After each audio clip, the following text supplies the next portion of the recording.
Bismillahirrahmanirrahim.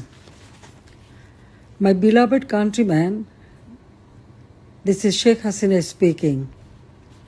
Bangladesh stands today at the edge of an abyss, a nation battered and bleeding, navigating one of the most perilous chapters in its history. The homeland won through the Supreme Liberation War under the leadership of the father of the nation, Bangabandhu Sheikh Mujibur Rahman, is now ravaged by the monstrous onslaught of extremist communal forces and foreign perpetrators. Our once serene and fertile land has been reduced to a wounded, blood-soaked landscape. In truth, the entire country has become a vast prison, an execution ground, a valley of death.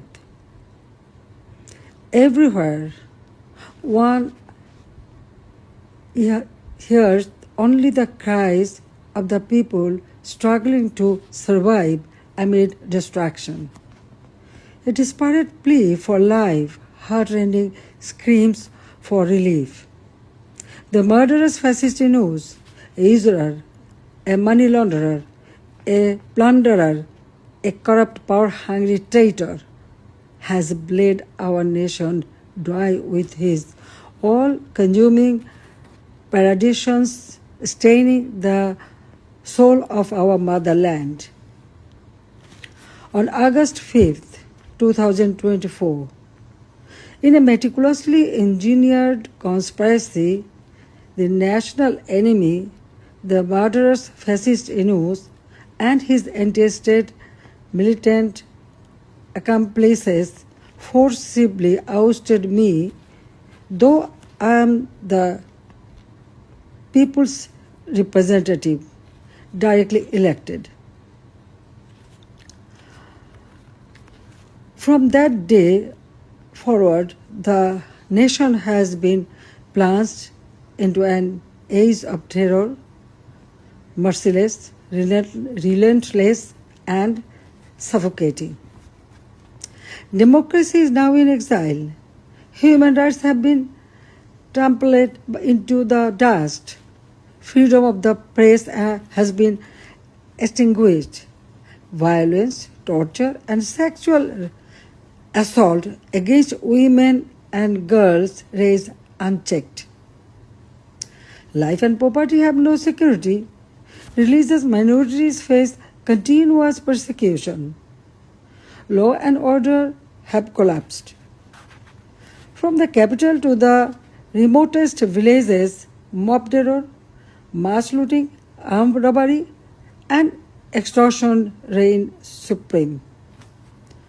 Our institutions of learning are plagued by chaos, and justice has become a nightmare. The frenzy of militant extremism has cast a pall of fear across the nation. Even more dangerously, there is a treacherous plot to barter away the territory and resources of Bangladesh to foreign interests. By betraying the nation, the murderous fascist Inus is pushing our beloved motherland toward the furnace of a multinational conflict. In this grave hour, the entire nation must rise, united and galvanized by the spirit of our great liberation war, to overthrow the foreign serving puppet regime of this national enemy. At any cost, the brave sons and daughters of Bangladesh must defend and restore the constitution written in the blood of martyrs, reclaim our independence, safeguard our sovereignty, and revive our democracy.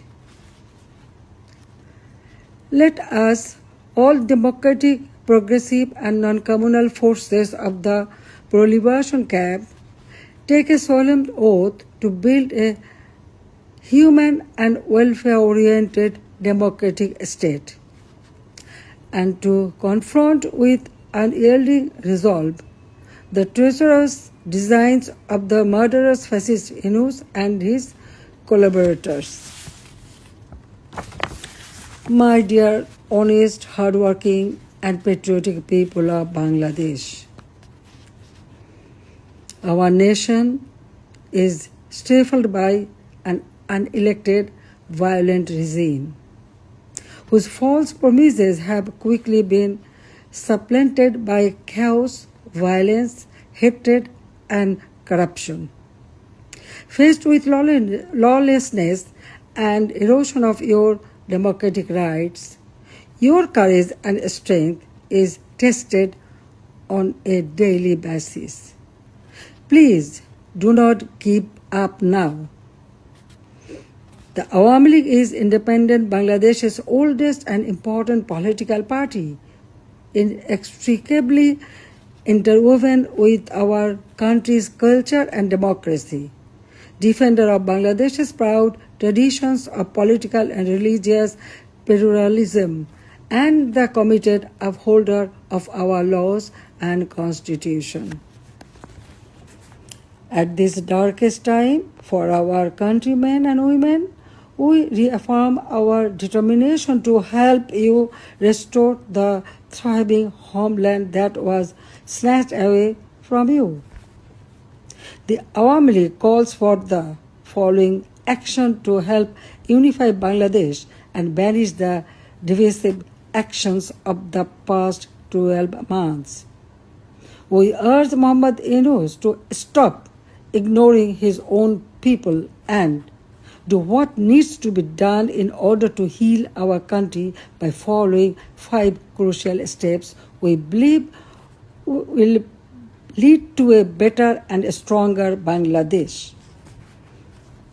First, restore democracy by removing the illegal Yunus administration. Bangladesh will never experience free and fair elections until the shadow Yunus caste is lifted from the people of Bangladesh. Only then can we start a process, including the Awami League, to bring the power back to the people of Bangladesh. Second, put an end to the daily acts of violence we are seeing on our streets. We must end the lawlessness to stabilize the country, allow civic services to work properly, and create a platform our economy can once again thrive on. Third, deliver an ironclad guarantee ensuring the safety of religious minority groups, women and girls, and the most vulnerable in our society. Too often we see people targeted for who they are and what they believe in. This must end, and every Bangladeshi must be made to feel safe within their own community. Fourth, end the politically motivated acts of lawfare to intimidate, silence, and jail journalists and members of Bangladesh Awami League and opposition political parties. Restore our trust in the judicial system, making sure it functions properly as an impartial and noble entity. Fifth, invite the United Nations to conduct a new and truly impartial investigation into the events of the past year. We need the purification of truth in order to reconcile, heal, and move on as countrymen, rejecting the selfish pursuit of vengeance. The international community stands with you. The interim government has failed to listen your voices, but together we are strong, and together we can make our demands heard. Join us in the fight to take back our nation from those who seek to destroy it. Help us rebuild our democracy in Bangladesh. Joy Bangla, Joy